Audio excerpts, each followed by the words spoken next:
What a match! What a match!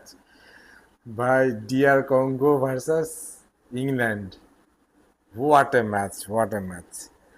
মানে অনেক দিন মনে রাখার মতো একটা ম্যাচ। আপনারা তো অনেকে ভাবতেছেন আমি বেশি এক্সাইটমেন্ট দেখাচ্ছি, আসলে না ভাই। আমি এবার দেখছি যে এই বিশ্বকাপে ছোট দলগুলোকে বড় দল প্রথম ভাবে খুব হালকা ভাবে নিচ্ছে।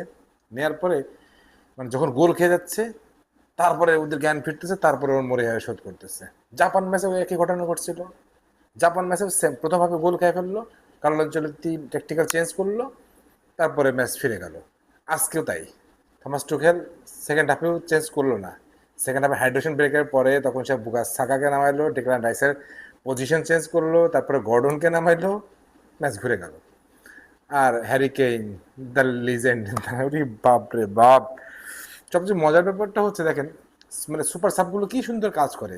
সাকা এই দিক থেকে যখন অপারেট করতেছে রাইট উইং থেকে, তখন ডেকলান রাইস তার পজিশন চেঞ্জ করে চলে আসছে সাকাকে মানে ঠিক সাপ্লাই দেওয়ার জন্য। আর ওদিকে গর্ডন লেফট উইংয়ে যখন অপারেট করতেছে, মজার ব্যাপারটা দেখেন, গর্ডন নাইমাই কিন্তু দুইটা অ্যাসিস্ট করছে, দুইটাই গর্ডনের অ্যাসিস্ট, এবং দুইজনের কিন্তু সাব। মানে এইটাই হলো মাস্টারপিস। আনচেলত্তি, আমি সবসময় বলি আনচেলত্তি, থমাস টুখেল, হ্যাঁ, এই টাইপের কোচ, হ্যাঁ, আপনাকে মানে এমন এমন মাস্টার ক্লাস মানে ইয়ে দেখাবে, মানে কিছু ট্যাকটিক্স দেখাবে, আপনি মানে মাথা নষ্ট হয়ে যাবে যে কি চিন্তা করছে এটা, কি হইতেছে। মানে গর্ডন আর সাকাকে দুইটাকে জাস্ট চেঞ্জ করে দিল, চেঞ্জ করে দেওয়ার পর পুরো ম্যাচ চেঞ্জ হয়ে গেল। অবশ্যই অবশ্যই জুড বেলিংহামের কথা বলতে হবে। ফার্স্ট হাফে তো মনে করেন যে অনেকগুলো সুযোগ সে একদম মানে মানে কানের গোড়া দিয়ে চলে গেছে। আর কিছু ব্যাপার আমাকে আজকে একটু বলতে হবে রেফারিং নিয়ে। ভাই, এই বিশ্বকাপে এত বেশি সমালোচনা হওয়াটা ঠিক না, ঠিক হচ্ছে না। আমার দল মানে জার্মানির বিপক্ষেও অনেকগুলো বাজে ডিসিশন গেছে, ফিফা সেটা ব্যাখ্যা দিছে, ব্যাখ্যাটা যদিও মনোভূত হয়নি কারোর।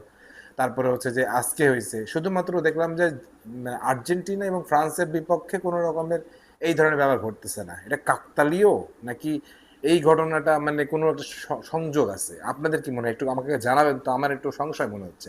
কারণ এই হ্যান্ডবলটা হ্যান্ডবল হয় না, কে বলতেছে হ্যান্ডবল হয় না? আবার যে ফাউলের কথা বলতেছে সেটা নাকি ফাউল হয় না।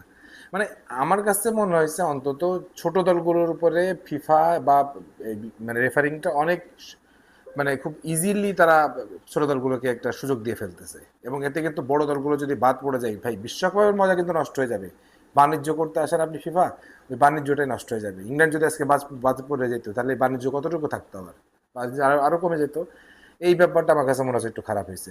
আর আজকের এই ম্যাচটা দেখা আমার শুধু মানে একটা জিনিস মনে হচ্ছিল যে কামব্যাক তো আমরা সাধারণত মানে ক্লাবগুলোতে দেখি, কামব্যাক তো দেখি, ইয়র্গেন ক্লপের কামব্যাক দেখছি, তারপর হচ্ছে আপনার হোসে মরিনোর কামব্যাক দেখছি, কামব্যাক কিং হচ্ছে কার্লো আনচেলত্তি দেখছি, সে ব্রাজিল দলে দেখাই দিল।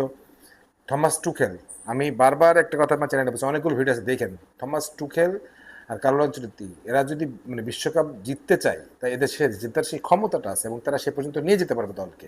এবং থমাস টুখেল কিন্তু দেখেন কি কাম ছিল এবং সেই জিনিসটা সে করে দেখাইছে। থমাস টুখেলকে আমি মানে যতদিন ধরে তাকে ফলো করতেছি, তার কাছে আমার কাছে মনে হয় is a such a gem. Carlo Ancelotti, Thomas Tuchel, Jose Mourinho, মানে পেপ গার্ডিওলা, এদের এদের এদের মাস্টার ব্রেন, ট্যাকটিক্যাল ব্রেন, এরা এতটা শার্প যে পুরো মুহূর্তে গেমটা রিড করে ফেলে এবং ম্যাচটা ঘুরে ফেলে। আর লাস্টলি যে কথাটা বলতে চাই সেটা হচ্ছে যে হ্যারি কেইন গোল পাচ্ছিল না, কিন্তু এমন দিনেই গোল পাইলো যে গোল দিন মানে যেটা একদম প্রয়োজনের দিন, এবং সে গোল্ডেন বুটের রেসে চলে গেল। আর সবচেয়ে বড় ব্যাপারটা হচ্ছে যে মানে হ্যারি কেইন তার মানে অধিনায়কত্বে যে কয়টা ম্যাচ সে খেলছে, প্রত্যেকটা অধিকাংশ ম্যাচে সে গোল পাইছে এবং এই যে লিডিং ফ্রম দ্য ফ্রন্ট, এই জিনিসটা হ্যারি কেইন চরমভাবে দেখাই যাইতেছে। এবং আমার কাছে মনে হয় হ্যারি কেইনের মানে আরও অনেক কিছু দেখা বাকি, শেষ মানে হয়নি, এখানে শেষ হয়নি। হ্যারিকেন আরও অনেক কিছু দেখাবেন আমার বিশ্বাস। আর যে গোলটা তিনি লাস্টে দিলেন ফ্রম মানে কি বলে একদম মানে মানে এই গোলটা আমি বলবো যে এই বিশ্বকাপের টপ গোল হওয়ার মতো গোল, সোফার সোফার টপ গোল হওয়ার মতো গোল। এবং এই বিশ্বকাপে যদি টপ 10 গোল হয়, হ্যারিকেনের এই গোলটা থাকবে। ওই জায়গা থেকে ওই ব্যালেন্সে ওই নিশানায় অত পাওয়ারফুল শট করা, ডেঞ্জারাসলি এত মানে মানে সুপারশিয়াস স্ট্রাইকার ছাড়া সম্ভব না। যাই হোক, আজকের ম্যাচ দেখার পরে আমার কাছে মজা লাগছে ভাই। আমার দল হারা গেছে, কিন্তু বিশ্বকাপ তো সবাইকে নিয়ে কথা বলতে হবে। আমি নিরপেক্ষ, সবাইকে নিয়ে বলবো। ব্রাজিলকে নিয়ে বলছি, আর্জেন্টিনাকে নিয়ে বলছি, ইংল্যান্ডকে নিয়ে বললাম, সবাইকে নিয়ে বলতেছি। শুধু এটুকু বলবো, আজকের ম্যাচটা দেখার পরে ভাই মনে হয়েছে যে পয়সা উসুল ম্যাচ। যারা টিকিট কেটে এসে দেখছেন তারা পয়সা উসুল। যদিও নার্ভের একটু পরীক্ষা ছিল, তারপর ওভারঅল ঠিকঠাক। আপনাদের কি মনে হয় সেটা অবশ্যই একটু কমেন্ট সেকশনে জানাবেন। সবাই ভালো থাকেন, সুস্থ থাকেন। আল্লাহ হাফিজ।